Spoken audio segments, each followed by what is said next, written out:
It's like Pixar creates movies. Pixar broke the first 3D movie with Toy Story, where Pixar meets a record label. What happened if Pixar, instead of making these 3D animated characters in these kids' movies, was making a 3D version of the next Justin Bieber, Drake, Billie Eilish, Taylor Swift, choose your favorite artist? That's how we approach it.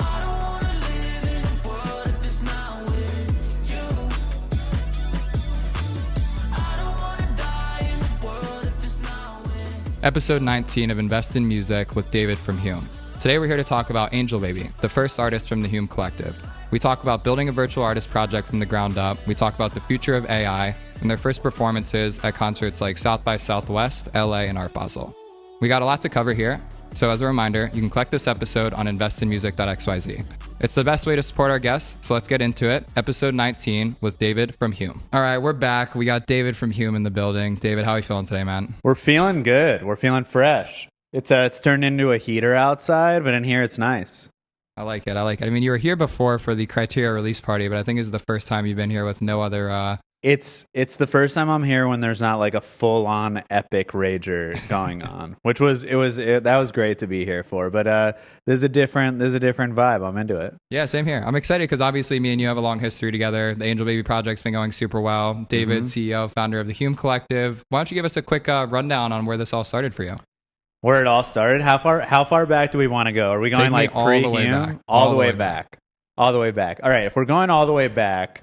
Before Web3, before crypto, I had a normal job, just like many people. Was working at a company. It's called Vaudeville Ventures. It was a mix between brand strategy and consulting, and I worked on a lot of like media company accounts, like Comcast, NBC. I actually worked on Margaritaville. I worked with MGM, and it was at a period where like all these companies were trying to figure out how to launch either short form video platforms or some type of a streaming platform. So I was just like deep in that world, deep into seeing how content creators were launching on these platforms, and deep into seeing how these companies would go and build a tech product and take it go to market. Then I got super into ETH. I had my rabbit hole moment. I had that moment where I'm just like, oh my God, there's this thing that is going to be a decentralized platform where anybody can launch an app and it's money. Had that moment, which everybody who's listened to this podcast before has had. And at that time, I was living with the one and only, my co-founder, Jay Stolar. Wow. So we're in Brooklyn, we're in Williamsburg, and we're living in the same apartment, very different lives.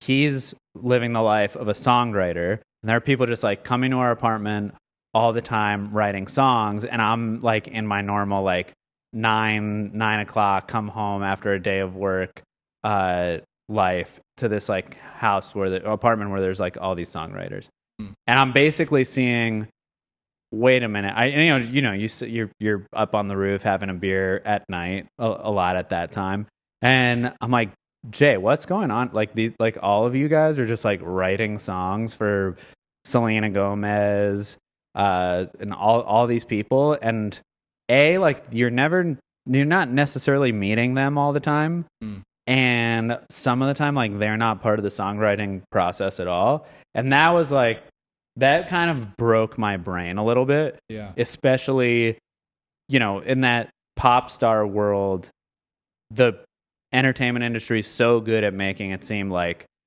everything's what you think it is, versus finding out about this whole world of songwriters and producers that are in the background. And then I'm at the same time going through this journey, finding out about ETH and let's call it virtual money. And I'm like, okay, we have virtual money. That means we're probably going to start to have virtual objects, virtual places, and probably virtual people that need to inhabit these spaces. And Jay's over here writing songs for people that don't necessarily write the songs themselves. And that started to bring us to like, what's the difference between that, writing a song for a human who goes and performs it, or writing a song for a completely virtual character that you can build a story for, that you can have this like epic Marvel-like storytelling with, and write all the music for that and have them go into the world like an artist. So that's like the non-business, just like two friends who were hanging out who came from very different worlds, kind of finding this similarity between them and seeing how their worlds could come together. And us from that point really becoming irrationally obsessed with the idea of virtual artists. And that's going back to like 2017. Nice. It's my understanding that Angelbaby was not the first virtual artist that you guys worked on. Is that correct? That is correct.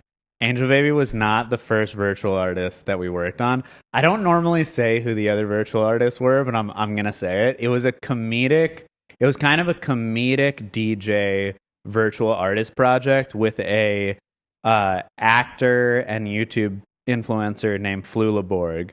And Ivan and Peter were amazing. We launched them. First, we tried to launch them as a TV show. And we were pitching them to everybody in LA that we could get a meeting with.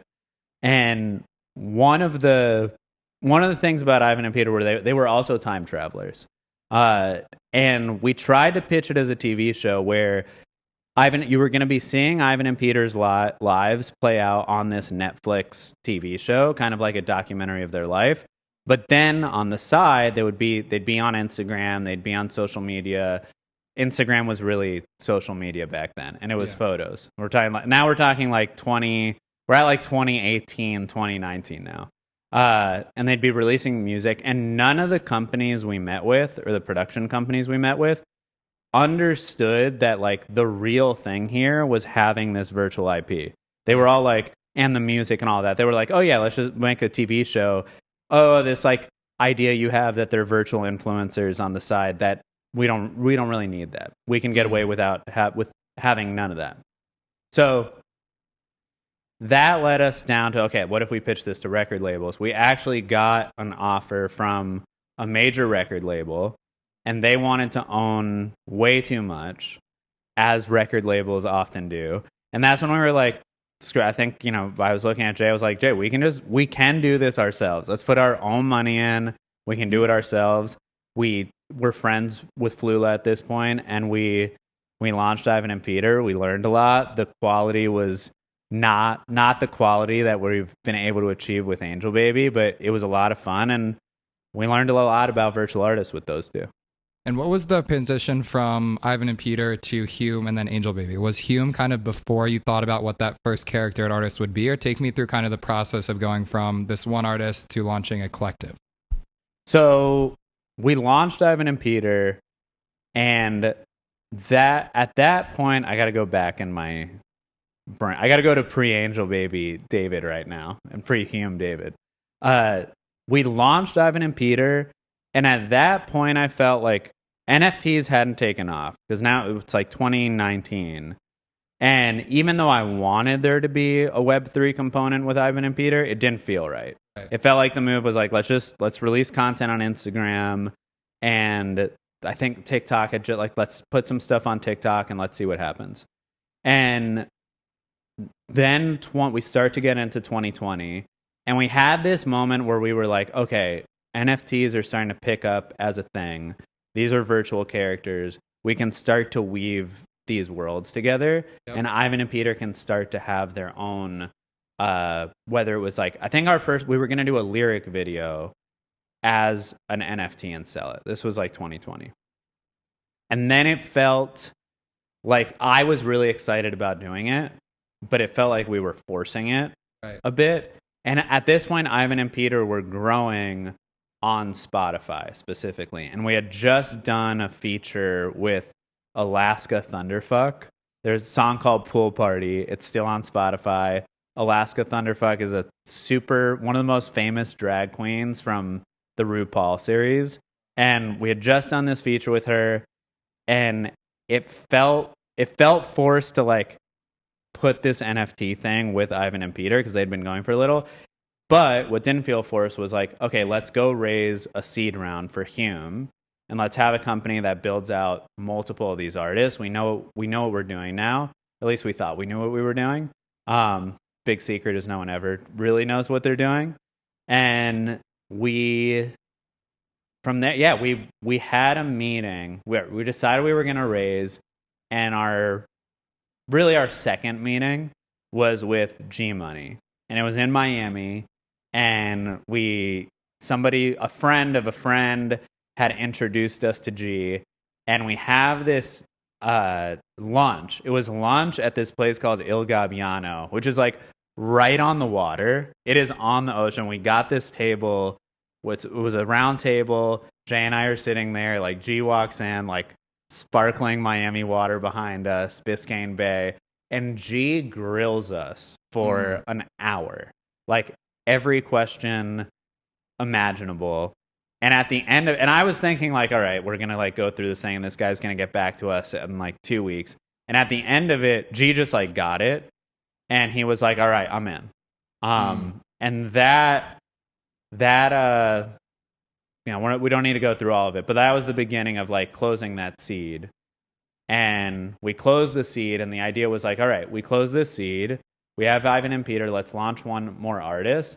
And with this next artist we launch, and with Ivan and Peter, let's have some type of Hume genesis that starts to get us into the Web3 world.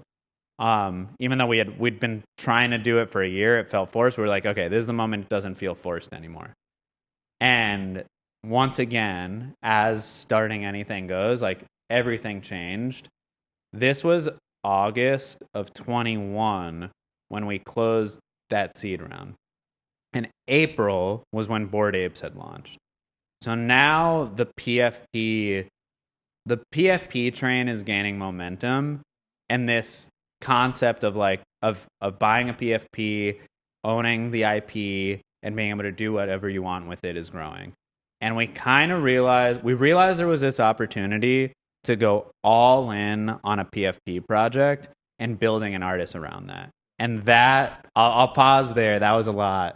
We were like, what? We got to go all in on this and start it fresh. It won't feel forced. And that's when we kind of like slowly, Ivan and Peter are hibernating. Yeah. And that's when we were like, slowly, that's when we started to make the shift to Angelbaby. I want to pick it up from there in a second, because the decision for Angelbaby to be a Fluff World character is very important in this journey here. Mm-hmm. I guess my question prior to that would be, what did your relationship with Web3 look like prior to you having a meeting with someone like G Money? Because I feel like there's a lot of people out there who probably had an early stage idea for a crypto company, and they would have been dying to have a meeting with someone like G Money, which to me symbolizes that you had definitely been putting in, some work and had a network that was around you prior to even having that meeting in the first place. So I was in crypto as early as 2017, and that was my first attempt at starting a company. And 2017 was madness, and got obsessed with ETH and started a company called Abacus with one friend named Daniel, who now works over at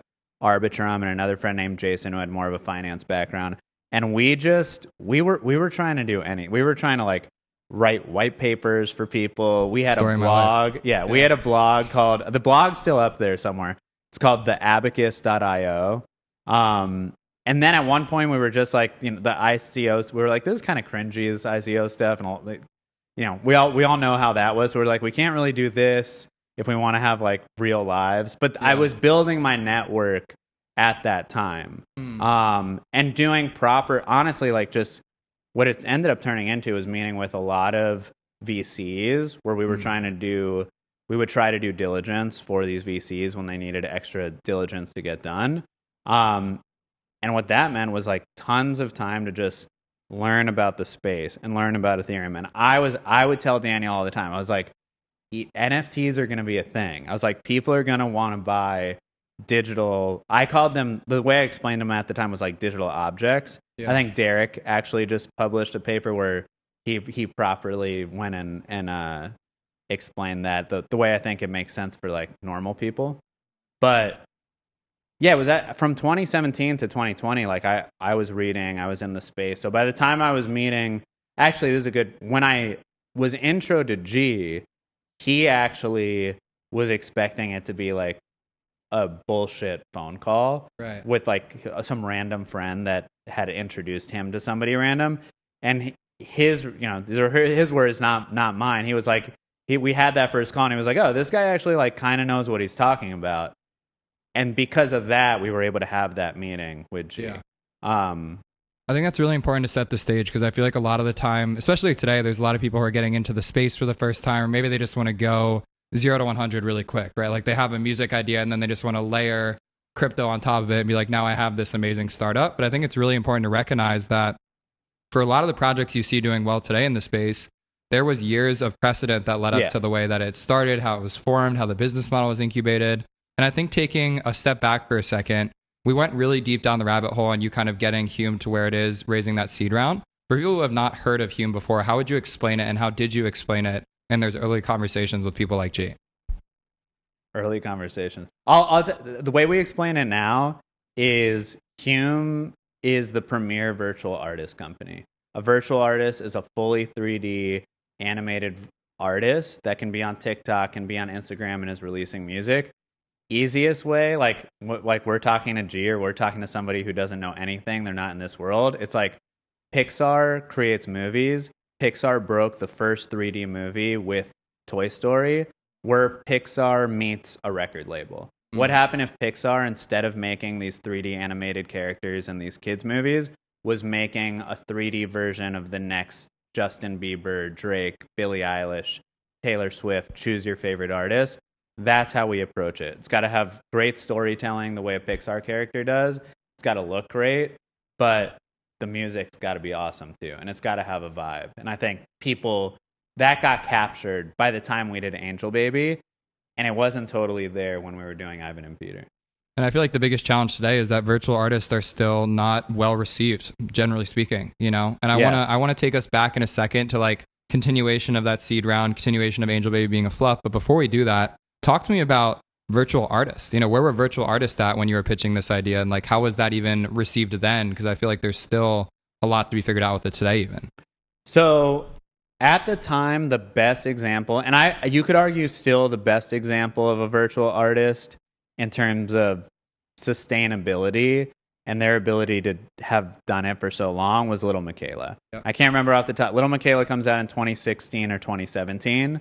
And when we were talking to G, Michaela was the best example of someone that had launched a virtual character, had released music with it, had done lyric videos, and most importantly, even though she didn't have the NFT component, had a revenue stream attached to it. And for Michaela, from the outside, it was like a lot of brand partnerships. And Michaela, I think there was a Mercedes-Benz commercial. There were partnerships with certain fashion companies. So Michaela really paved the way for people starting to accept virtual IP. I also think there's a company called Superplastic with two characters named Janky and Gujamon. They don't have music, so at Hume we don't consider them virtual artists. And it is a very different thing having a virtual artist versus a virtual character, which we can get into. But that was a great example too. And it was really at that point, it was like, how do you take most of the people on Instagram, TikTok are humans. Can you have a virtual character that has that level of engagement and fame as a human? Yeah. And I think that takes us to the inception of Angelbaby, because if you think about the setting here, you're talking to investors like G Money who are very crypto-centric. You obviously have a background in the space for a couple of years there. And when you're thinking about launching your first virtual artist, it seems intuitive to me that you would want to buy into this whole wave that's happening with PFPs, with Bored Apes, CryptoPucks, etc. I guess I'm really curious to hear, how did you land on Angelbaby being involved with the Fluff project and kind of that decision tree for yourself? So before the Fluff, you hit on something super important, which was we realized that Web3 people got it. Yep. And you talked about something before, how there's still resistance to virtual artists. And in Web3, we knew there's like people who are already used to and normalizing owning digital assets. And we were like, this is the audience we've been waiting for. Barring the fact that like Jay and I aren't going to, definitely at the time, go to Tokyo and launch an artist where they're definitely more open to these kinds of characters. But we're like, this is it. This is the audience. This is the moment. And the way Jay described it, and I think it's still an amazing analogy, is at the time, it was like Web3 was forming, and specifically that NFT community was forming, and it was a revolution. Like the energy was just like contagious and people were amped, and it was like there was a punk rock scene, but there were no bands. Right. And it was like, we can come in and we can be part of the culture here. And there aren't a lot of people bringing music into this right now. So going back to that, it was like that. It was very clear that there was now an audience for this that could love it the way we loved it and were excited about it. Right. And so is that kind of what allowed you to start thinking about, let's start analyzing these different communities, like maybe Angelbaby's Bored Ape, maybe it's CryptoPunk, et cetera, et cetera. Take me through that sort of decision tree when you guys were very early into picking that. So everybody go back in time. The choices were, Bored Ape was the obvious choice. I always mispronounce Oni Force. Yep. That was another one that was big at the time. Doodles hadn't launched. And then the other one was Meta Hero. Yep. Those were like the three. And then we found Fluff World. Yep. And when we found Fluff World, what was interesting to us about it was music was built in to the community. So the PFP, unlike the other projects where you had a PFP, you purchased that PFP, and now you had it, with Fluff World, the PFPs came with a sound. Right. And for us, we saw a community and founders who were already potentially open and excited about music, and a community that was probably interested and excited about music. And it was very tempting to go the Bored Ape route. Right. But we also kind of felt like everybody's going to go the Bored Ape route. Let's go to this other community, Fluff World, that seems open to music, and let's use that as our like first play. Yeah. And that worked, and especially from a growth hacking perspective, because music was part of the PFP. Angelbaby's first ever drop, Angelbaby put out a tweet that said, "Meet me in the desert." And the other thing I should explain is there's 3 parts to a Fluff World PFP. There's the PFP, there's the sound, and there's the scene. So like your background. And those were all interchangeable even at this time in, 2021, September 2021.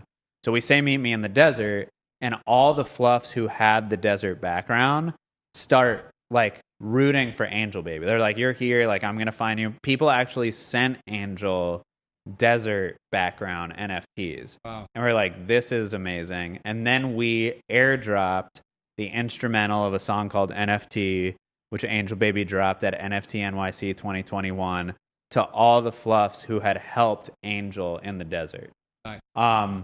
And that just like from the start, and again, you got to remember, like at this time, everybody's really doing PFP projects and projects that are big push around money. There's not a lot of people doing more creative growth hacks. Right. So I think people also saw that and they were like, "What's this? This is interesting. This is a story I can be a part of that's using a lot of the IP that people are launching." Yeah. And I think leaning into that niche community is so powerful because to your point, there's been multiple attempts at like Bored Ape artists, but I think that in a lot of the ways that Bored Apes became the symbol for the bullishness of the bull market, I think it actually became the epitome of like the downfall of the bear market as well. You know what I mean? Like, and I think that by being involved in this more niche community, obviously it didn't have as many, eyeballs on it, but obviously it had a super loyal community. And if you think about true fans in music, right? It's like you almost went into this fluff community with a competitive advantage because you already had these people that wanted this project to win. And it was kind of, in a lot of ways, an underdog, and so when you gave them this artist to go and champion for it, kind of built in this underground community that was willing to root for you in a way that you probably would not have gotten if you went with, a Bored Ape or something that felt bigger at the time. Yeah, I mean, I mean, hindsight's 2020, and that was the bet we took at the time, but it definitely paid off, and it didn't only pay off in terms of that community being so engaged. It also paid off with the founders from Fluff, like Aaron, Alex. They're like, okay, these guys are. We actually had a call really quick with Aaron and Alex, and I was trying to get in touch with the Bored Ape founders, but it was just hard. It was just they were busy. I mean, they still are, and they were crushing it. Yeah. So it was hard to get in contact with them. Aaron and Alex, we were able to get a call pretty quickly, and we're like, hey, we're gonna launch this artist. They were like, yeah, great. We'll retweet it. We'll support you. And then about a month after launch, they were like, hey, we're doing a show at Art Basel. can Angelbaby perform? And I think that kind of relationship we got very lucky with. And part of that was going with more of a niche community, where if we went with Bored Apes, who knows what would have happened? Maybe it would have been wildly successful and we would have had the first wildly successful Bored Ape virtual artist. But Fluff World was the right move for Angelbaby. Yeah, and I think if you take a step back, part of the reason why I'm so bullish on Hume as a project is because it's not only about Fluff or Bored Ape, etc. Like, there's a very clear intention to me of saying we're going to build virtual artists across all of these different projects and all these different worlds. There's going to be some that are based on avatar projects. There's going to be some characters that don't have any relationship with Web3. And I think that foundation to say we are a premier virtual artist company, I think that scope feels very exciting to me. And there's such a high ceiling with it, because what it means to be a virtual artist today is so, not well defined, that there really are many, many different ways that you can go with it. I'm smiling because the other thing we told G, and it really came up in the seed more than later when we did our A round, but and it's something I still believe, and I say this to our team all the time. It's like, what a virtual artist means and how virtual artists are launched is going to continue to change. Yep. But our job is to be experts and keep up with that change, because we're in an era of rapid change. What it meant for the Brud team to launch Michaela is very different than what it meant for Super Plastic to launch their characters, and different than what it meant for us to launch Ivan and Peter and then Angelbaby, and different than it will look for us to launch our next artists. And that is where our job, especially at this moment, and with AI coming, the Vision Pro coming, is to remain nimble and remain experts at the fact that what a virtual artist is and how they're launched and put into the world is going to continue to change. I want to put a pin in that because I want to spend some time talking about the AI stuff. If I'm continuing down the timeline there, I think this is right around when you and I got introduced, because it was basically very early on into you guys thinking about the Hume Genesis Pass. Angelbaby had been out in the world at that point in time. You had a couple drops that had happened. And I think at this point, you were basically starting to think about this concept of the quote-unquote Hume Genesis Pass. Can you take us to that point in time and kind of when you went from Angel specifically doing these drops with Fluff World to starting to think about the Hume Collective as a project as a whole? Yeah, so we got not rushed, but like the Fluff World stuff hit up. Like once we did that Art Basel performance, they were like, hey, we're doing a performance in LA around Super Bowl. And then it was like, we're doing a performance at South by Southwest. So all our energy was actually an Angelbaby live. Yeah. And it is a feat to go do a live. It's a feat to do a live performance for a human artist, and to do that for a virtual artist is also a feat. And big hats off to our team at that time, which was very small. Mike and Ethan just like going all in, and us being able to do those performances. Yeah. Then we came out of that and we were like, okay, it's time to start building Hume. Like we've established Angelbaby. The way we thought about it at the time was Angelbaby is the biggest fluff. That was goal number one. It's time for Angelbaby to be one of the biggest artists in Web3, which we hadn't done yet. And a lot of the people that knew about Angelbaby were just the fluff people. And the way we thought about doing that was the Hume Genesis. And the way we wanted to think about it was, with a virtual artist, there's a huge opportunity for the community to be involved in a way that's never been quite possible, because the artist can be a little more gamified and people can feel like they're part of the artist in a different way. And we started having all sorts of ideas of what it would look like, how it would work. But what we knew we wanted was an NFT that you could own, and it would allow you to influence the life and career of that artist. And that was at the core. That was the core intention of the Hume Genesis. And we ended up launching it. There's 3 tiers: the rare, the ultra rare, and the legendary. And I think what's maybe more interesting to talk about was the go to market, and like how we got the Hume Genesis hyped up and how we kind of seeded the community. We knew community was extremely important. And it's another place where we learned from G. He did his Admit One drop. It was a free drop, and he made sure that the right people who were going to care about Admit One were on the allow list, and they were people that owned other NFTs from communities he already trusted. Right. Partially from people who had just been listening to his podcast and would collect an NFT proving, I think it was a POAP. He had a POAP connected to his podcast. So we obviously talked to G a lot, and we took a page from that. And for us, it was, we had done some drops within Fluff World. So it was like, if you have some of these Fluff Angelbaby NFTs, you're allow listed for free. And then we also did these raffles, which I remember you loved. You were like, these are great. And they were 50 editions. The first one was Other Side, which I'm going to say at this point is a Web3 music like classic. Yeah. Certified. Cooper certifying it. You heard it here first. I believe there are none listed. The floor price is actually 69 ETH right now. There's one listed and it's 69 ETH in my OpenSea. If you look at it, it says that my wallet is just like stacked because I have like 2 editions or something like that. And it says that it's like worth 130 ETH, which is a whole nother conversation. But we're going to take that for what it is. I love that. Yeah. So the idea was we do an NFT. We had 3 songs. It was Other Side, View from the Moon, and Minted. We were going to have each cover was going to have Angelbaby's PFP in the style of a different community, and then have someone from that community put their PFP on the cover. So we did one with Gino where he had his ape on the cover.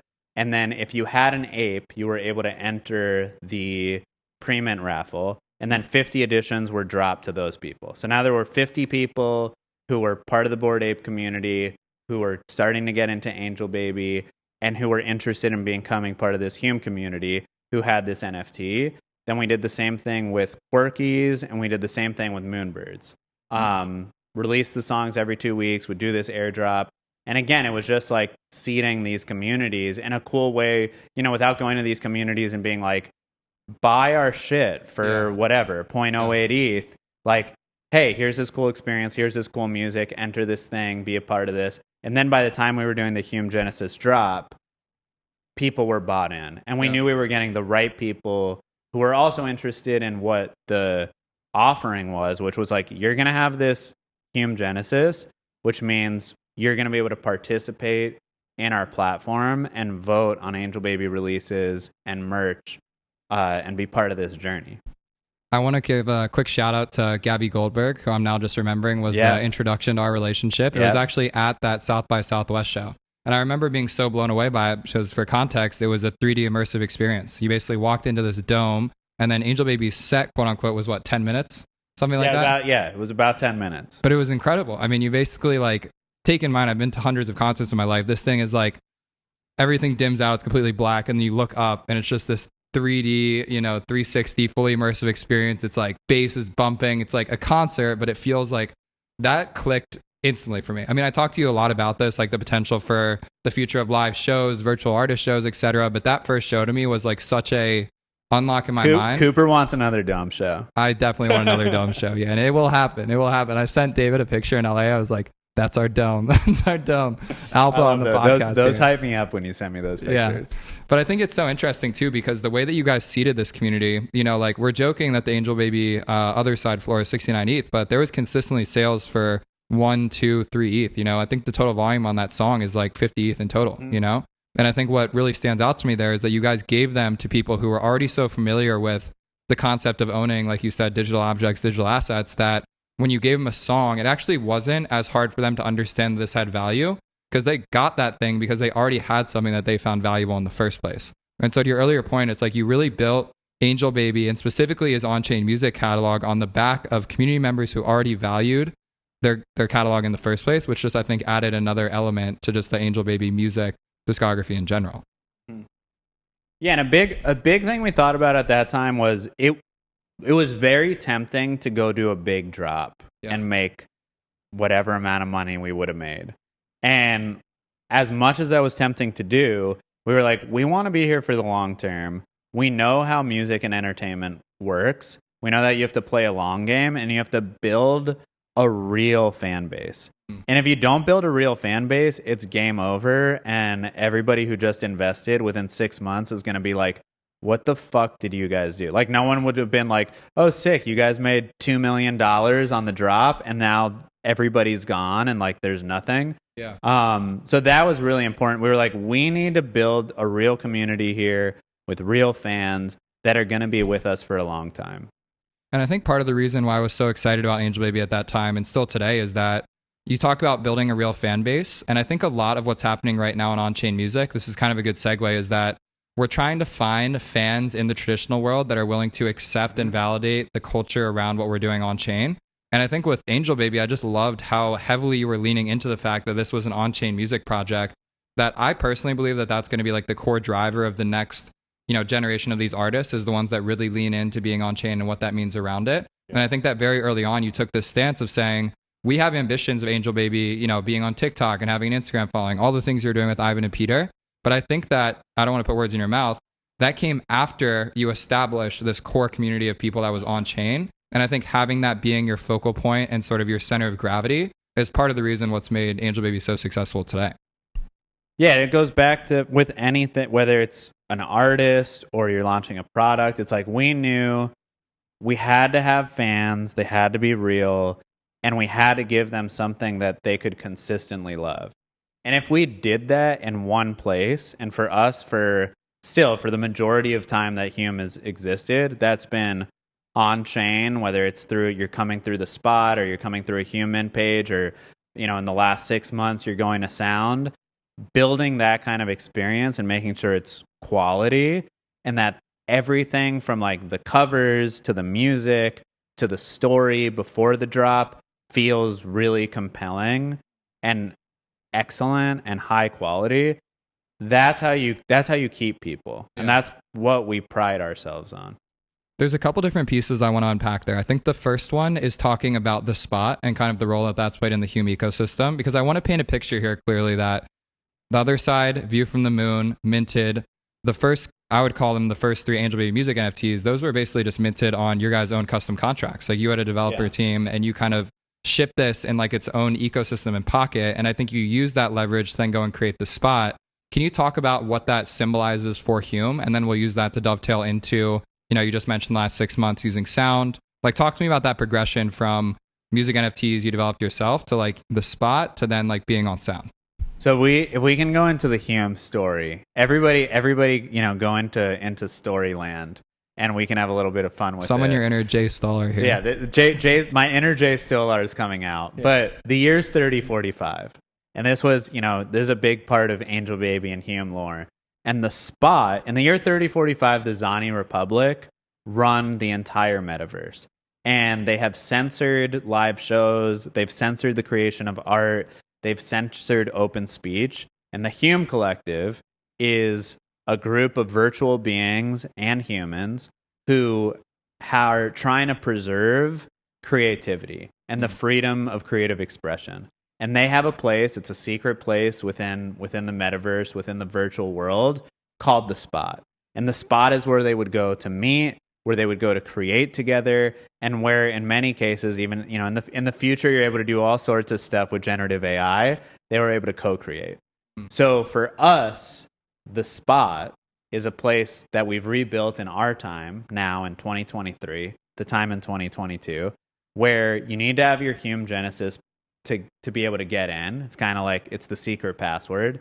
And now you can actually, any Angelbaby music NFT will get you into the Spot these days. But it's your secret pass to get in and into a world where we're co-creating with Angelbaby. And that's Angelbaby's safe space too. And the other thing outside of, the story that I related to is, for me, being whatever age I was like 25, 26, 27, living in that apartment in Brooklyn and Williamsburg with Jay, and not really, you follow your favorite artists and you see behind the scenes videos of the music getting made. But when I was in that apartment, I got to like really see the music getting made. And I got to see those conversations between songwriters of like, oh, that verse is better. We should like go with this verse. Or like, you know what? We're going to pitch that song. We're not going to pitch this song. Or seeing, artists come in and being like, I don't know what I should. Jay even, Jay had his own artist career. Me and Jay having conversations of like, man, like, I don't know which song should be like the lead single. Like, this one I want to do it because it's like more emotional, but this one's more upbeat, and I think it's more of like a real hit. And like, people just like going through all these conversations. I was like, the spot is a chance with Angelbaby for people to get to be in that living room the way I was. And when you go to the spot, it's literally Angelbaby being there, being like, I got these 2 songs. One is like a hard banger that like super up tempo. This other one's kind of like slower and more in my feels. Like, I don't know what to do. Like, you guys tell me. And the other really cool thing about that is, like, instead of a record label thinking they know everything, you have fans literally telling you what to go with. Yeah. I think the challenge there is, what do those fans want relative to like what mainstream culture wants? And I think like, I'm going to zoom ahead a little bit to where we are today. I want to come back to the transition from the spot to sound, but the biggest thing that I think is hard for Angelbaby is how well received it is within the on-chain music community, with people in the Fluff World community and people that are collecting these NFTs.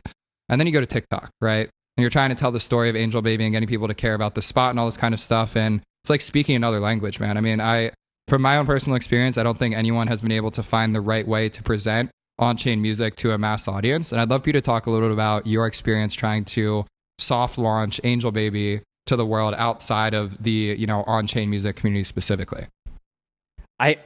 So what we did was we like looked at Angelbaby, we looked at everything we had done for the on-chain community and all the storytelling we had done, and then we saw TikTok. And we're like, okay, our thought at the time, this was like February, March, was let's present Angelbaby just like any other artist would present themselves. And as people start to like Angelbaby and fall in love with it, then that's top of the funnel. And then they'll come in and they'll find out about all these other layers, and the super fans and the like medium fans will come into the on-chain music world. And some of them will come into the spot and start to vote on single releases. And we looked at all sorts of human artists and virtual artists and like, what do they do on TikTok every day? And we launched with Angelbaby doing TikToks where they were just singing, just like you might see, if you follow artists or up and coming songwriters where like they're in their room and they're doing acapellas. And what we found was there are two pieces to it. On the one hand, it's like we forgot with Angelbaby that like part of what makes Angelbaby cool is that he's from this world and he has so much to say. Like Angelbaby going in and trying to act like everybody else as opposed to being proud of who they are and their story and everything that makes them cool and trying to be like everybody else, just that didn't work. And we could tell just by the reactions from people, like there wasn't that thing there that we had when we launched Angelbaby within Fluff World and later within the greater Web3 community where people just got it. And the other part is just like being straight up. It's like Web3 on-chain music related content does not perform well on TikTok. Yep. And like you said, like even the biggest people who are on Twitter, when they try and like translate that to TikTok, it doesn't hit yet. Yeah. So I do think like we've got ideas around it, and I think somebody's going to figure it out. I hope we're the ones to figure it out, but it's an uphill battle. But I do think part of it is all these platforms thrive on authenticity. And I think a lot of people in the on-chain music community think they need to go do something else when they're on TikTok, including us. And maybe that's part of what's not working. Just like being authentic to who you are as an artist. And if you're an artist that has had amazing success on Sound XYZ, like talk about that and talk about it in a way where people want to root for you, because people love rooting for a success story, especially on those social media platforms. 110%. And I think it's a good transition because basically you guys are dropping this music through the spot. We had songs like, All Gold Spaceship, etc. And at this point in time, this is right when sound started to pick up some steam. And I remember this was you and I having conversations, me being like, yo, Angel needs to be on Cooper sound. was like, get Angel on sound. What are you doing? And I was like, oh, we're doing our own drops and everything. You were, and it was good you pushed us. Because I think from my perspective, I was so excited about how well this music was doing, but it felt like it was living in this silo that wasn't able to be referenced by anything else that was happening. You had the other side, a song with 50 ETH worth of volume, which was insane, you know? And then when I looked at the sound charts, I was like, this feels incomplete because one of the most core and integral artists that, in my opinion, is part of this movement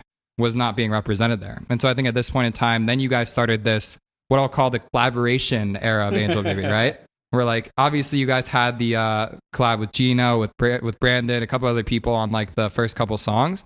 And then we started to see collabs with people like Rio, you know, people like Miha, et cetera. And it was like, in my opinion, it was this kind of shift into being like, okay, we are going to be super involved in this like wider Web3 music ecosystem. And I'd love for you to talk a little bit more about what that looked like for you.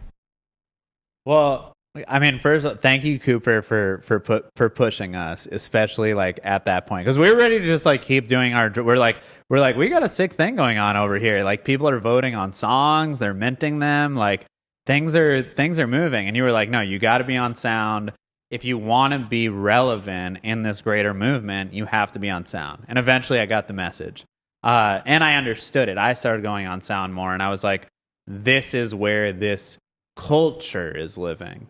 And like, if we want to truly be part of this greater culture, we need to be part of it. And then that led to the same conversation we had like when we were going to drop the Hume Genesis or when we were going to go into Fluff World. What's the most authentic way to be part of this culture? When you're going to like when you're going to a party and you don't know anybody, you don't just like walk in and like you're not like super loud and like acting like you know everything, especially if you know no one. And of course we knew some people, but the idea was like, all right, if we're going to go to sound, we need to make sure that we're working with and creating this culture with the people who know what they're doing on sound and who have created a culture on sound. And lucky for us, we had a relationship with Miha. Again, to your point, it's like nothing happens overnight. Like Miha had played live at a lot of the Fluff World events. So we knew Miha well. You kind of like re-introed us to her, and we were like, Miha, like she really knows sound really well. Yeah. And that was the first drop. And it was like, okay, let's collaborate. Let's have Angelbaby's going to collaborate with artists that are driving the culture here. Yeah. And that are leaders in this space, because we want to be recognized at that, and we felt like we were doing that in our own way. We knew our music was good. We knew we were also bringing something to the table too. We're like, we have a community. Like we have a community that's ready to go, that's ready to be Miha fans. They're ready to be Rio fans. They're ready to be West Coast fans.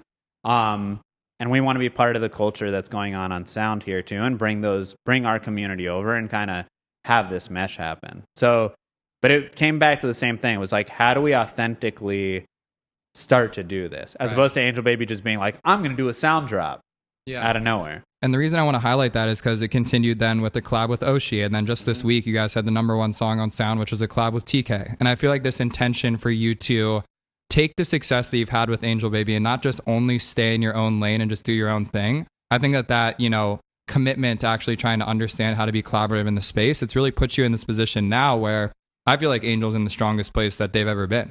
You know, and I think it's important to recognize, back to the earlier point here, maybe you're still learning how to use TikTok and Instagram.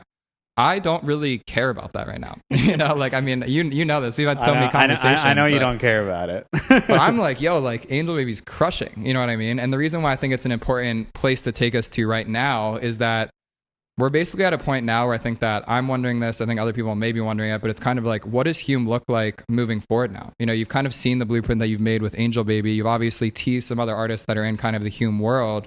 How do you think about like the next year for the Hume Collective as a project? The next year is really about making this a collective.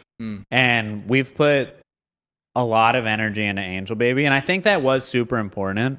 There were other points this year where we were like, let's expand, like let's go bigger, let's do more than just Angel. But like you just said, I don't know if Angelbaby would be in the strongest place they've ever been if we didn't so carefully and thoughtfully put this much time and attention into Angel. Right. But now we're heading into a point, and especially with just changes in technology, like the Vision Pro is coming, AI is coming, Midjourney is changing the game. I think Roki has set an incredible example of what a virtual artist can be and how to create a virtual artist using some of the tools that are bubbling up, especially combining Midjourney with other tools.